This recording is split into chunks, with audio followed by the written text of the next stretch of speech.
వెన్నుపోటు దినమంట.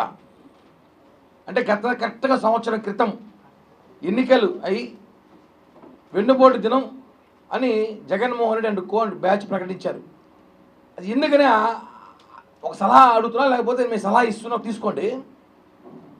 58% ఓట్లు వేసినందుకు ప్రజలు మిమ్మల్ని వెన్నుపోటు పొడిచారా? ఎవరు వెన్నుపోటు? ప్రజలు వెన్నుపోటు పొడిచారా? మీరు అధికారంలో ఉన్నప్పుడు చెల్లికి వెన్నుపోటు పొడిచారు, అమ్మకి వెన్నుపోటు పొడిచారు, ఆఖరికి నీ పార్ట్నర్ తాత విజయసాయి రెడ్డి కూడా బయటకు చెప్పాడు వెన్నుపోటు పొడిచారని. ఇంకా ఎంతమంది వెన్నుపోటు పొడిచారో తెలుసు. వెన్నుపోటు పొడిచే రాజకీయం నేర్చుకుంది జగన్మోహన్ రెడ్డి అండ్ బ్యాచ్. మిమ్మల్ని వెన్నుపోటు పొడిచామని చెప్పి పవన్ కళ్యాణ్ గారు చంద్రబాబు బొమ్మలు వేసి పోస్టర్లు వేసి మీరు రేపేదో కార్యక్రమం చేస్తున్నారంట. నేను ఒకటి అడుగుతున్నా, వెన్నుపోటు దినం కన్నా ముందు గుండెపోటు దినం గుర్తు చేయాలి అందరికీ. వెన్నుపోటు దినం అంటే ఏమి? రేపటి రోజంట, జూన్ 4. బాబాయ్ చనిపోయిన మార్చి 15వ తారీఖు. ఇంతవరకు కూడా అది ఏమేమి జనాలు తెలియట్లే.